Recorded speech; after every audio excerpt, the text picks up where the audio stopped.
because it really puts a brand new spin on the same old zombie story.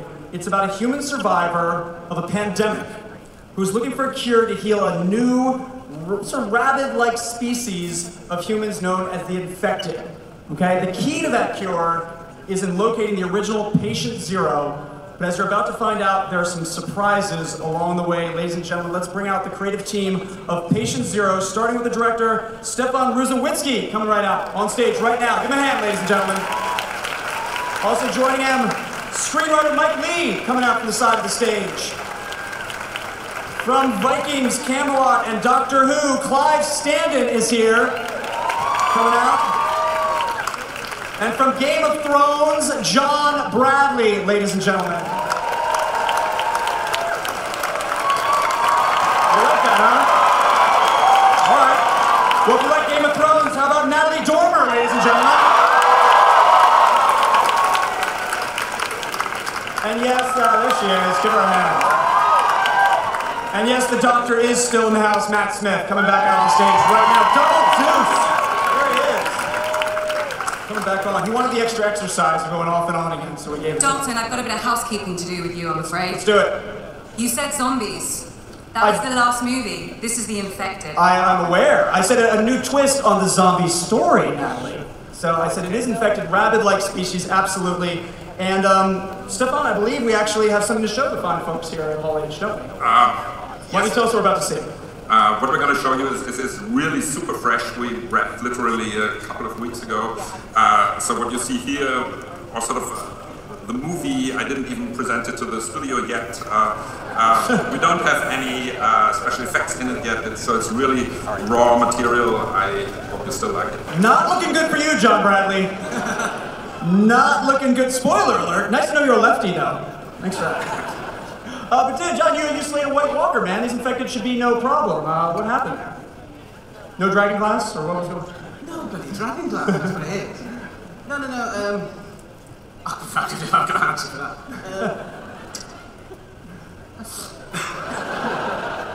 Did you practice your convulsing? Was that something you worked on? Look good? I practiced jerking off with my leg. Okay, all right. All right, now. Family show here. Family show. Matt, talk about, because I think it's really fascinating about that clip, is the relationship between your character and Stanley Tucci's Infected.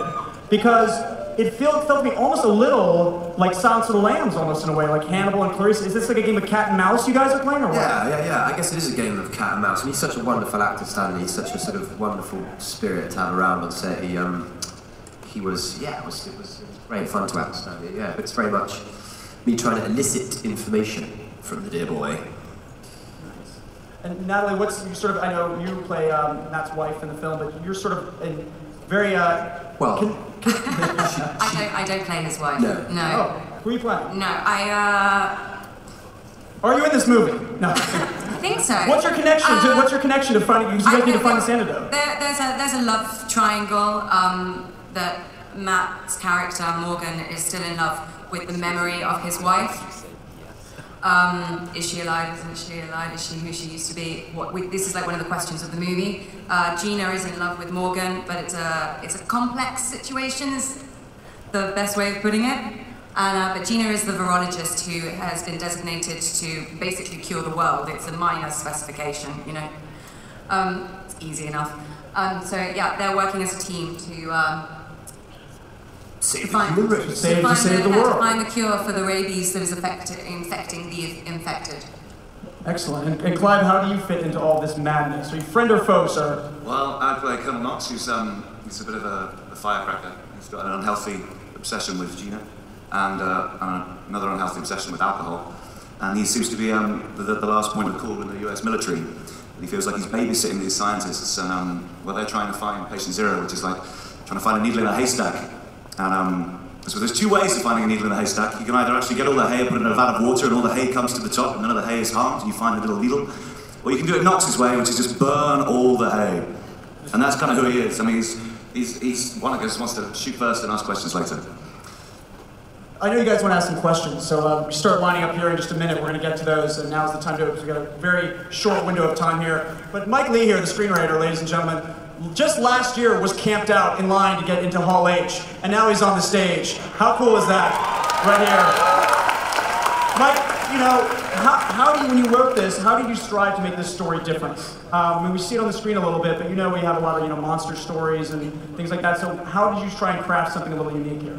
Well, even though the infected are definitely not zombies, the inspiration of this came from seeing a zombie here at Comic-Con a couple years ago. I saw a zombie, a guy dressed like a zombie smoking a cigarette.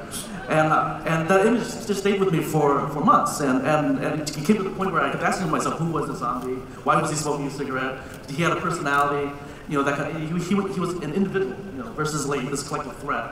And so I just started to kind of like invert the zombie tropes, and when you think of zombies like moaning and groaning, you know, I asked myself, what if that was actually a language that they were using to communicate with each other? And so that's how the story evolved. Excellent. All right, guys, I know you want to ask some questions, so let's go right here. How's it going? Mad Max, right? No. No? What is the outfit? I'm... Oh my God. Oh my God. Wow. Impressive. All right. Can you ask your question with that on or not? Yeah, totally. Oh, it sounds great. Yeah, no interference at all. All right, what's going on? Hi, I'm Dallas. I drove actually from Canada mostly to see Miss Stormer. I'm a huge fan. I was wondering, with the zombies having a line of communication with the humans, how does that affect the dynamic since they're not just these mindless beasts trying to attack? They actually have thoughts and communication and things like that. I didn't hear that question. I'm really sorry.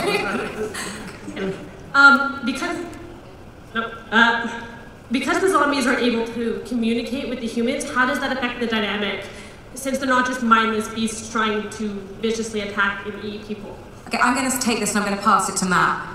So the really interesting thing about all the books and all the shows you guys love is that every era or every tribe or historically every nation in the world, they always create the monsters that cathartically vent their issues for their culture or their time, right? And the infected are Mike, correct me if I'm wrong here, but the infected are victims of our modern age, being bombarded by social media, 24/7, everything open. The idea is that rabies, that it harnesses your adrenaline and all the stress levels and the mad, fast pace that we live our 21st century lives has been used to enrage them.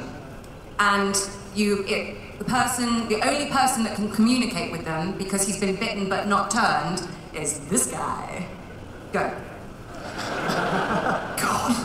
Well, and then I do some talking. And then, I mean, what else am I meant to say? I think you said it all very eloquently and brilliantly, really, Dorma, as always. You know, you should be like President of America or something. I mean, you're really good at it. Yeah. I think you've been, I mean, what was the question? It was well said. Well said. Thank you very much. Thank Appreciate you. it. Next, yeah. Hi, my name is JB, and my question is for John, Natalie, and Matt. If you could be either a White Walker or an infected, or in your Pride and Prejudice a zombie, which one would you be turned into? Ooh, good question. I'd want to be an infected so I could hang out with Stanley Tucci. Yeah. I didn't get to spend enough time with him on Hunger Games. I'm in love with Stanley Tucci, so definitely be an infected. Yeah, and you know, being a White Walker can't be that nice a life. Really? No, definitely not. It can't be, can it? You get to spend a lot of time with me. Yeah. It can't be great. Yeah. But, yeah. I mean, I don't think I'm that far away from an infected anyway. I mean, I hate most music and most of the human race. Yeah. So I say that I'm almost there. Yeah. Bit of a busman's holiday for old JB. Thank you. Yes, hey. How do you think that this movie differs from your traditional zombie movie? Because we've obviously seen a lot. Anyone else want to tackle that? We sort of had There's a light. Clive, why don't you tell us what you think? Well, imagine you've got adrenaline pulsing through your veins all the time. You hear these stories about, you know, old women being able to pick up cars off someone just because they had to or whatever. Imagine it being like that all the time. These are people that can think, they live, they breathe. Zombies are the undead. These people, they've got a virus and they can think, they've got their own thought, but they've also got this adrenaline pumping through them all the time. It's like being a trained parkour runner and going through. It's almost a comment. It's like it could almost be the next evolution of mankind, and that's what we're playing with in the film. It's, you know, is this a race of people that need to be stamped out and wiped off this world, or is this Mother Nature's way of saying we're all a virus, we're the virus, and this is her way of wiping us out, and this is a new evolution of mankind? So you know, they're not zombies. There's nothing to do with, you know, people chasing people down the street just wanting to eat them and rip out their hearts and devour them. These are people that, you know, they want to wipe out us, the human race, and they want to take over the planet. And it feels like, judging by the clips we saw, Stefan, you can talk about this, it feels like there's a sense of claustrophobia in this, that humans are all in these very confined corners trying to survive. Is that sort of an element of the terror as well? Yes, definitely. Sort of more or less the whole movie takes place in this underground military compound, and it's too hot in there, and people are sweating all the time, and it's a most unpleasant situation. I think the other thing which is sort of special, we have a lot of Matt interrogating these infected and torturing them with music, and so it's not only the massacre and the slaughter. We also have massacre and slaughter, but we have a little bit more than that. What else is in the record collection, Matt? Lots. We've got a lot of good records. That was actually one of the things originally that really attracted me to the script. Was I'm a big music fan, and this, you know, there felt like there was a real presence of sort of good rock and roll music in this film. So I'll be interested to see. There's a bit of the Who. What else did we have? We had a bit of you heard a bit of Joe Cocker as well. Moody Blues, I think. So some good quality bands. It's all in vinyl. Is he like a hipster music snob? What's going on here? Yeah, Morgan owned a record store, and actually I buy a lot of vinyl as well myself. I'm really into it. It's good. You get a fuller sound. You know, something in common there. Nice. Check out the soundtrack. One more question right there, and it is you, sir.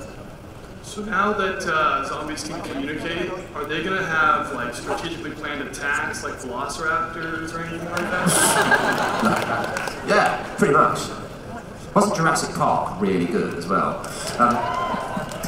Yeah, they are going to have strategically planned attacks. I think that's sort of one of the points in the movie. You know, we suddenly go, oh no, they're hunting us. Uh-oh. Yeah, that's the idea of the movie, is like, as Clive so eloquently said, imagine if the next step in evolution, Darwinism, is that the infected would take over the planet. They are the evolved next step for mankind. And yeah, their intelligence levels and what that means is something that we explore in the movie. That's what I love about the movie as well, is it starts, we build up the tension. It's, you know, mankind has gone underground, that's how bad the situation is. And we're trying to find patient zero. And it's like a boiler room, it's a pressure cooker, and the tension builds and builds and builds, but they're all around. And eventually, if we're going to have a film full of conflict and drama, they're going to get in. So when that happens, it's just intense. And you know, we can't give away too much, but you know, the way that these guys can find their way down the rabbit hole, it's going to blow your mind. We're all out of time, guys. Thank you so much. I want to thank Matt Smith, Natalie Dormer, John Bradley, Clive Standen, Mike Lee, Stefan Luzerwitzki for coming here. Patient Zero opened in 2016.